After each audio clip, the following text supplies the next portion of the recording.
Mira, yo soy Gema, investigadora de IFAPA, he estado muchos años trabajando en Córdoba, en el CSIC, y todos los trabajos o toda la experiencia que tengo en el tema de cubiertas lo he desarrollado con ellos, con la gente de Córdoba y con la Universidad de Córdoba.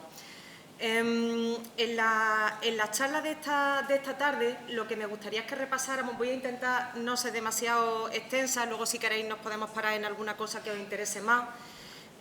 Lo que me gustaría es que reforzáramos algunas ideas, algunos conceptos generales que rondan en torno al tema de las cubiertas y cómo podemos sacarle el máximo provecho y el máximo beneficio, tal y como ha dicho Moisés, no ver solo con que hay que cumplir la paz, sino que la paz ha venido para quedarse. También me gustaría enseñaros algunos ejemplos de fincas que llevan usando cubiertas, diferentes tipos de cubiertas durante muchísimos años, y contaros la historia en la que estamos trabajando ahora. Ahora os contaré dentro de qué proyecto, que es la elaboración de una guía en la que se pueda consultar esa guía y tener ideas claras a la hora de tomar decisiones en cuanto al manejo de las cubiertas.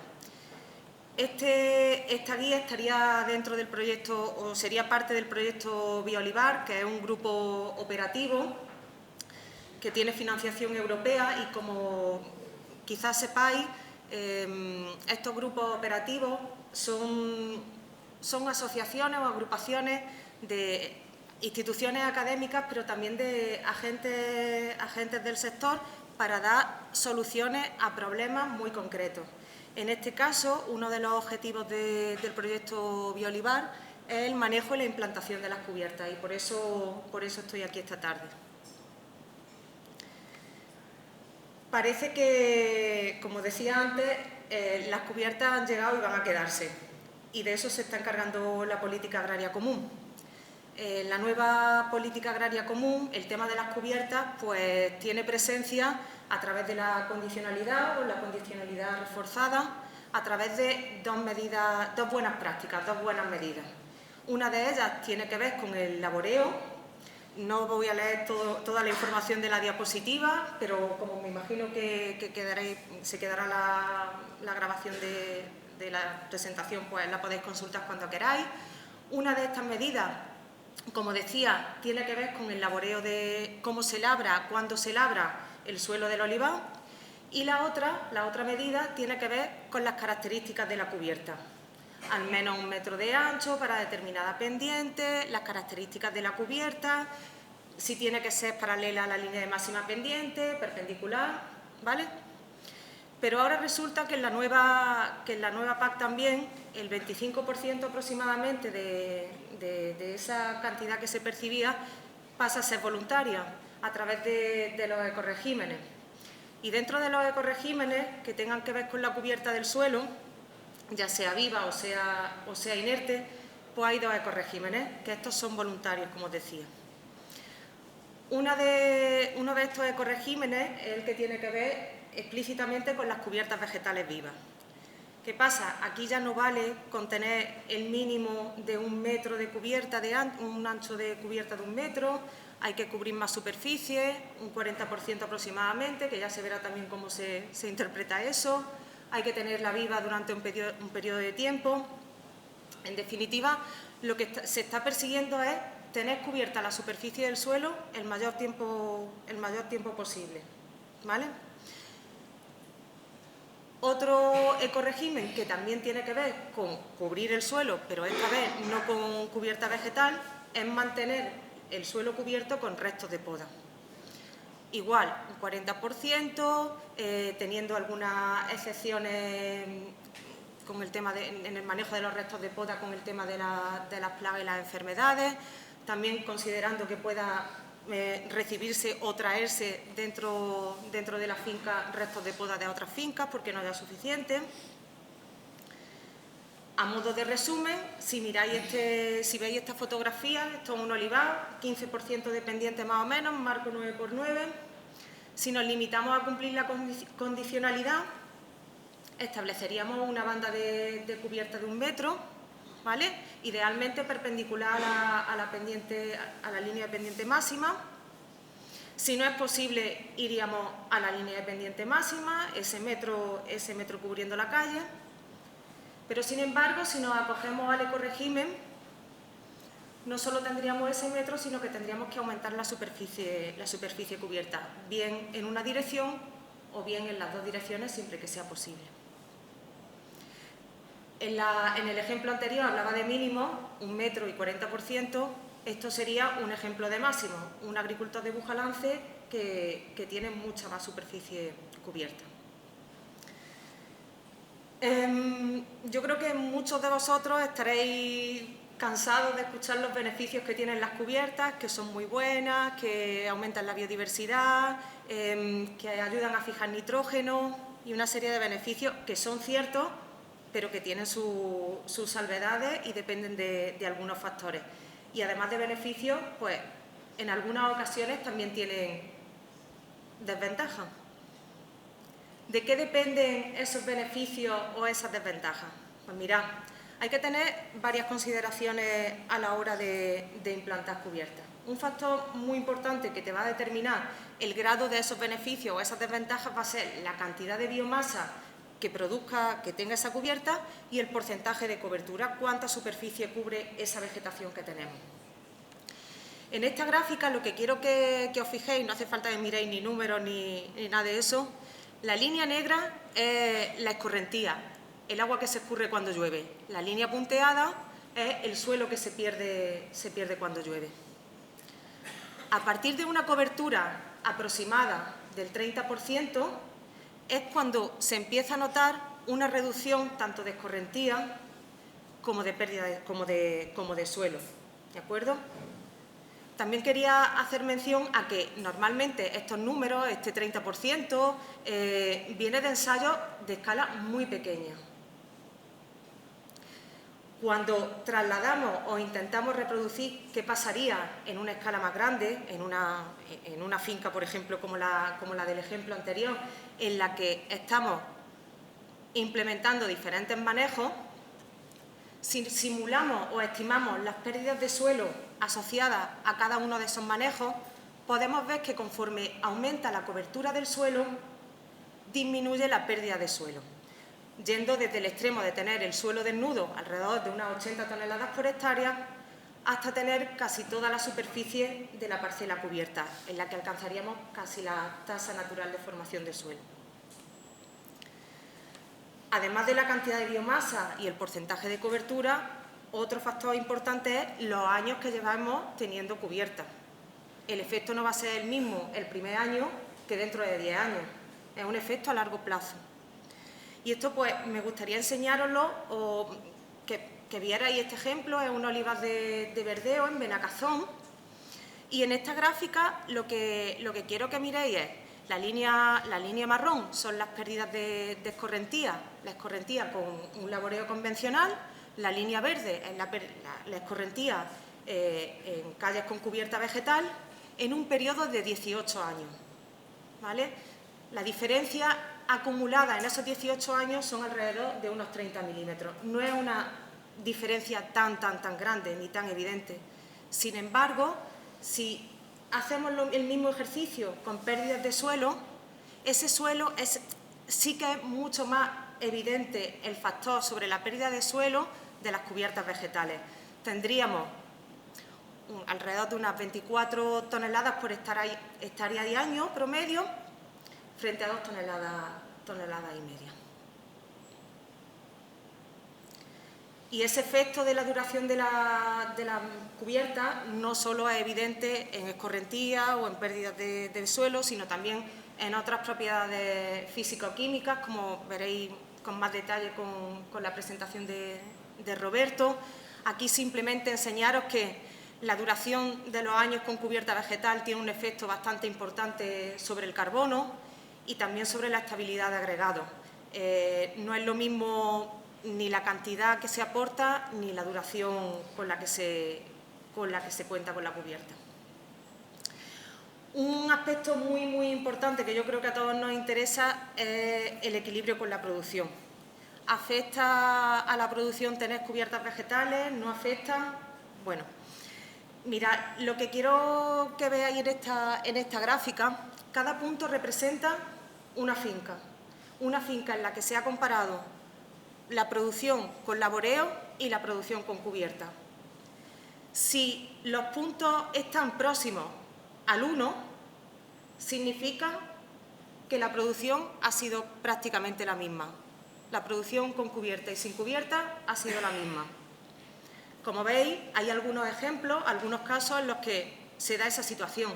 Sin embargo, también hay muchos puntos por debajo del 1 que indican que la cubierta vegetal ha tenido un prejuicio sobre la producción.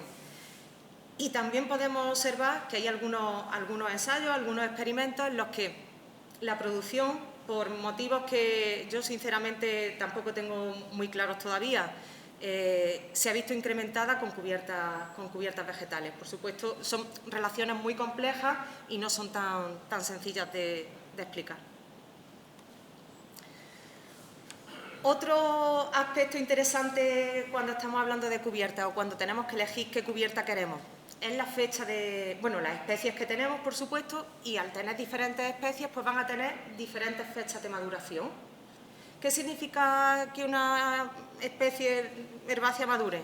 Pues que pueda producir semillas y al año siguiente sea capaz, pueda resembrarse, autosembrarse.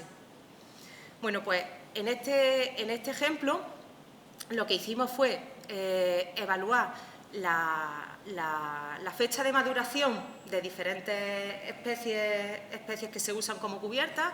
El bromus, que es una gramínea bajita de ciclo corto, el anthemis, que es una margarita, y el medicago, que es una leguminosa, un trébol, para diferentes localidades. Si os fijáis, para el caso del bromus, por ejemplo, en la localidad de Corcolla, se alcanzaría la fecha de maduración en torno a finales de marzo. Sin embargo, si nos desplazamos un poco dentro de la denominación y nos vamos a estepa, que, corrígeme, es un poco más fría, pues la fecha de maduración de esa misma especie, de esa misma gramínea, pasa a ser unos 40 días más tarde. Son 40 días que son bastantes, que son considerables, sobre todo cuando tienes que decidir la fecha de control de esa cubierta, si quieres dejar que semille, si no. O sea, que son aspectos también interesantes a considerar. Sabemos, entonces me decís, Gemma, bueno, que sí, que la cenología, la no sé qué, ¿qué es lo que tenemos ¿en qué nos tenemos que fijar si queremos utilizar las cubiertas? Sabemos características de plantas, sabemos o nos imponen los manejos que tenemos que llevar a cabo en esas cubiertas. Hay diferentes objetivos. Bueno, pues en eso es lo que estamos trabajando dentro del proyecto Biolivas, que es aunar pues todas esas consideraciones, todos esos criterios, diferentes ejemplos, ponerlos en forma de guía digital para los que estén más acostumbrados a los teléfonos móviles y demás, y en papel para los que no, y dar unas nociones básicas de cubierta, enseñaros algunos ejemplos y que vosotros intentéis localizar vuestra situación o la situación más parecida a los ejemplos que estamos dando para que tengáis un punto de partida y empezar a trabajar y situaros un poco con las cubiertas. Entonces, ¿cómo hemos estructurado esta guía? Pues tiene como tres bloques. Primero, sería identificar en qué situación nos encontramos nosotros. Nosotros hemos puesto o hemos señalado como 4 situaciones. Una que es relativamente buena, que es que tenemos vegetación en las calles, el suelo está en buenas condiciones, que esa sería la mejor situación. Una situación un poco peor, que es que no tenemos tanta vegetación o no es tan variada, pero el suelo está bien y por aquí, por la zona, que tenéis problemas de conejos, pues en esta situación tampoco no sería un problema grave. Una situación un poco peor, que es que la vegetación no crece, el suelo está mal, está degradado, pero bueno, los conejos tampoco no aparecen mucho. Y una cuarta situación, que sería el extremo, la peor situación. No hay vegetación, el suelo está mal y hay conejos. Ahí no crece nada. Eso sería como el primer bloque. El segundo bloque, ¿cuál es el objetivo? ¿Por qué quiero tener cubiertas? Aunque Moisés ha dicho al principio que no tenemos, y yo también estoy de acuerdo con él, en que no tenemos que quedarnos solo con cumplir el ecorégimen, porque, como os digo, todas las políticas van ahí en esa línea de proteger el suelo y combatir la degradación. Pero bueno, a lo mejor el primer año decir, yo lo único que quiero es salir del paso, cumplir el ecorégimen y a volar. Y el año que viene ya veremos. Vale. Otro objetivo, vuestra finca, vuestra parcela tiene un montón de problemas de erosión. Pues quizás eso sea lo único que os interese, combatir la erosión. O por otros motivos, lo que os interesa es aumentar la biodiversidad que tenéis en la finca, por motivos cinegéticos, por cualquier historia. Sería el segundo bloque, el objetivo.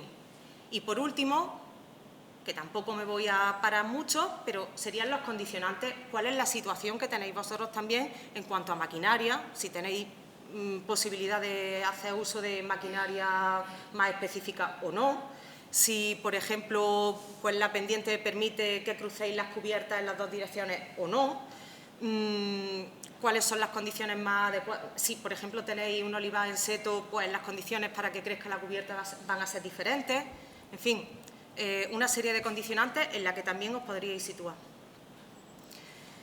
Y ahora os quiero enseñar unos cuantos ejemplos de algunos de esos casos, para que veáis qué solución o qué tipo de cubierta. En la situación 1, hay vegetación y el suelo es bueno, y a mí lo único que me interesa es cumplir el ecorégimen. Pues mirad, esto es en la situación 1, como tenemos vegetación y esa vegetación crece, pues lo más lógico sería optar por cubiertas espontáneas, aprovechar la vegetación que se tiene en la propia finca y tirar de ella.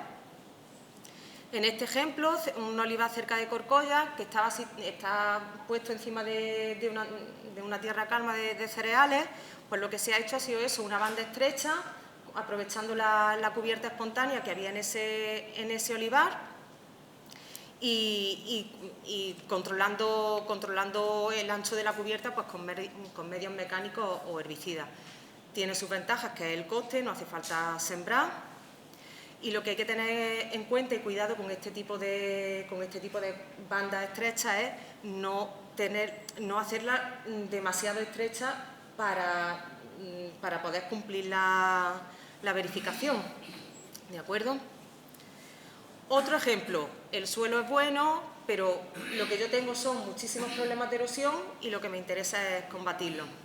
Pues en este olivar, cerca de Aldea Quintana, lo que hacía este agricultor es con vegetación espontánea, las bandas de la cubierta un poco más anchas, donde era posible, si puedo señalar aquí, donde era posible, cruzaba en esta parte las bandas de cubierta perpendiculares a la línea máxima pendiente. Y, por ejemplo, este sería otra situación diferente, un olivar de Montefrío. Aquí muchísima más superficie cubierta, pero si os fijáis, en esta foto está lloviendo y el único sitio por donde escurre el agua son los caminos. Un tercer ejemplo dentro de esta situación de suelo bueno y vegetación buena sería mejorar la biodiversidad. En esta finca, cerca de Fernán Núñez, había cubierta, pero se decidió enriquecer con una mezcla de otras especies compuestas, con flores, con leguminosas, ¿de acuerdo?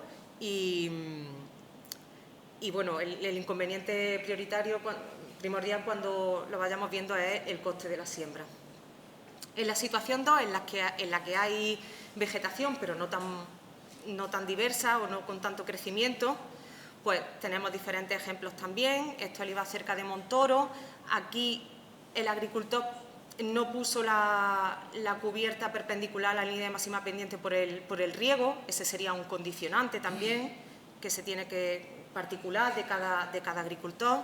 Y aquí lo que se optó fue por una siembra de gramínea, en este caso Brachypodium, que es una gramínea, como he dicho, con un tamaño con un tamaño grande, pero tiene un poder de propagación un poco no tan bueno. Otro ejemplo de esta situación para controlar la erosión puede ser este olivar en la provincia de Córdoba, un olivar muy grande. Aquí, en vez de optar por el Brachypodium, se sembró Bromus, que es una semilla mucho más pequeña, pero si os fijáis, fijaros el coste de la semilla, es una semilla bastante cara, que si volvemos atrás y comparamos con el precio del Brachypodium, podéis ver la diferencia. O sea que ahí también tendréis que jugar y decidir y ver cuáles son los costes que os podéis permitir. Otro ejemplo más para mejorar la biodiversidad, pues esta finca en la que también se sembraron especies compuestas. Aquí en esta finca, por ejemplo, se quería aumentar la biodiversidad porque se dedicaban a la caza, en particular de aves. La situación 3, en la que ya la vegetación no es buena y el suelo está mal. También tendríamos que optar por la siembra. Este olivar es del norte de la provincia de Córdoba. Para que os hagáis una idea, este olivar tenía un contenido de materia orgánica menos del 1%, un suelo muy degradado. Y aquí se optó por Bromus, pero como era mucha superficie y una inversión bastante importante, lo que se hizo fue probar en una zona mucho más pequeña, con una semilla más barata, en este caso cebada, y además se le aportó compost. Aquí este agricultor pues lo tenía un poco más fácil porque tenía pavos y utilizaba el compost que él generaba para retroalimentar su suelo. Por eso este sería otro condicionante, cuál es la posibilidad de cada uno. Otro ejemplo, un olivar en Morente, en Córdoba, con unos problemas muy serios de erosión. Se hizo una siembra de diferentes especies, pero aquí, en una foto del segundo año, en este trabajo, nos pasó una cosa, y es que llegó la pandemia, dejamos de salir al campo y dejamos de controlar la cubierta, y sí afectó a la producción. Tanto afectó a la producción que tuvimos que compensar al agricultor. O sea que sí, la cubierta puede tener efectos sobre la producción si no se controla adecuadamente. Y por último, en la situación en la que el suelo está malo, hay conejos, no hay vegetación, pues quizá la mejor solución o la solución más viable es optar por los restos de poda, si se puede, porque no todas las explotaciones producen quizá la poda suficiente como para poder cubrir ese 40% que te exigen en el ecorégimen. Uno de los inconvenientes más grandes o principales es eso, la cantidad de poda que se pueda generar, o si hay posibilidad de traer poda de explotaciones colindantes. Y el caso más desfavorable, pues lo hemos tenido, un ejemplo en Estepa, en el que se sembró una mezcla de especies compuestas. Ahí no sembramos gramíneas, porque el problema de los conejos es bastante serio, y optamos por poner caléndula, nagalis, el antemis, la manzanilla esta que os hablaba antes, que son menos palatables y parece que les gusta menos a los conejos. Y lo que quería enseñaros era que incluso en años tan malos como este y el pasado, que también han sido los dos rarillos, pues conseguimos que algunas de estas especies, en este caso la caléndula, los puntitos amarillos son la flor. O sea que conseguimos que se desarrollara, no todo lo que nos hubiera gustado, pero bueno, la verdad es que estamos contentos. Por último, como me gustaría, antes de terminar esta charla, comentaros un poco o que hablemos un poco sobre los costes de las cubiertas. Mirad, los ecoregímenes, como decía antes, más o menos suponen el 25% que se percibía con la otra política agraria. Tampoco había comentado que si se mantiene, por ejemplo, la práctica de tener cubiertas vegetales en las calles durante años siguientes, hay una bonificación de 25 euros por hectárea. Estos precios que tenéis señalados en amarillo son los precios medios que se estima que los agricultores van a recibir por tener cubiertas vegetales. Esto está calculado como en tres tramos: pendientes inferiores al 5%, pendientes entre el 5 y el 10% y pendientes superiores al 10%. ¿Vale? Y en función de los agricultores que se acojan a cada ecorégimen, pues esa cantidad puede variar un poco. ¿De qué depende el coste de implantar las cubiertas? Pues, bueno, de implantar las cubiertas o de mantener la superficie cubierta del suelo.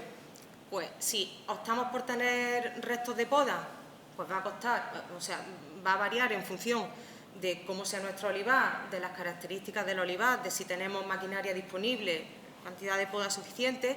Y si optamos por tener cubiertas vegetales vivas, pues eso va a variar todavía más. Va a variar del desbrozado, del manejo que le demos a la cubierta, de si tenemos que sembrar, si tenemos que fertilizarla. O sea que esos costes son bastante más variables. Lo que tenemos que hacer es comparar con lo que estábamos haciendo hasta ahora y ver cuál es la diferencia. Una de las cosas o uno de los costes más importantes, más significativos cuando vamos a implantar cubiertas es el coste de la siembra, el coste de la semilla. Muy rápidamente, cuando nosotros vamos a sembrar una especie herbácea, nos planteamos o decidimos qué densidad de planta queremos. Y esa densidad de planta final pues va a depender de lo que germine, de lo que nazca y de lo que pese la semilla. Y luego al final el kilo de semilla por hectárea de olivar pues va a depender de la dosis de siembra que vayamos a poner en las cubiertas y del tamaño que van a tener esas bandas de cubierta.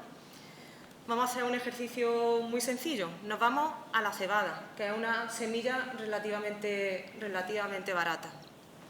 Fijaros que para una densidad de siembra de 250 plantas por metro cuadrado, estamos hablando de unas 30 semillas por gramo. Sin embargo, si nos vamos a una especie con la semilla mucho más pequeña, como es el bromo, que era esa semilla que decía que era muchísimo más cara, estamos hablando de 400 semillas por gramo. En función de las características de la banda de cubierta y de cómo queremos que sea, qué dosis queremos que tenga esa banda, fijaros lo que va a variar el kilo de semilla por hectárea de olivar. Y eso va a tener una repercusión en el coste. Fijaros, vamos, en una de estas dos gráficas, por ejemplo, esta. El número en azul, los 26 euros por kilo, son lo que costaría el kilo de una mezcla que tiene el mismo número de semillas en esa mezcla. Es decir, una mezcla que tiene vallico, antemis, caléndula, medicago y vicia. Pues 16, 16, 16, 16. Precio, 26 euros por kilo. ¿Qué pasa? Que si nosotros vamos a nuestro proveedor y pedimos una mezcla con esas especies, nos puede vender una mezcla con el mismo número de semillas de cada una de las especies o con porcentajes variables. Pues si ese porcentaje varía y optamos por poner de la semilla más cara menos cantidad, esa cantidad de euros por kilo va a variar significativamente. O sea que cuando estéis comprando semillas y os dicen esto es una mezcla que hemos preparado, que es para biodiversidad, que sepáis lo que os están vendiendo. Que sepáis si os están vendiendo, cuántas semillas os están vendiendo o qué porcentaje de cada especie tenéis en la mezcla que estáis comprando. Y por último, quería enseñaros una estimación que hemos hecho de los costes de la implantación de cubiertas. La verdad es que no lo podéis ver, pero luego quien quiera puede consultar la presentación. Mira, esto es una estimación de los costes de la implantación de cubiertas a una finca entre un 5 y un 10% de pendientes. Son costes del Ministerio que están actualizados pues, con la inflación de hoy en día. Estos 4 manejos de las barras marrones serían manejos sin la condicionalidad. Y los manejos, las barras que tenéis arriba, son los costes de los ejemplos. Uy, estas apenas las veis. Son los costes de los ejemplos que hemos estado viendo antes, de los 10 ejemplos que hemos visto. Lo que quiero que os quedéis con la idea y lo que queremos transmitiros en esta guía y que queremos plasmar en la guía es que cómo varían esos costes en función del tipo de cubierta que vosotros tengáis y en qué rango os podéis mover si optáis por una cubierta o por otra, para que tengáis una idea, por lo menos un punto de partida y saber por dónde os vais a mover. ¿Y qué pasaría si a esa tipología de cubierta le añadís la ayuda del ecorégimen? Pues, por ejemplo, aquí, con la ayuda del ecorégimen, si solamente el primer año, pues en algunos de estos manejos ya observaríamos una disminución de los costes, o, por ejemplo, si sumamos esa ayuda, esa plurianualidad y estimamos y estamos por una cubierta sembrada y tenemos que resembrar cada 4 años, pues vemos que en los manejos en los que no hay que sembrar, solamente hay que sembrar de 4 en 4 años, esos costes también van a disminuir, porque la semilla, si manejamos bien la cubierta, puede ser capaz de resembrarse.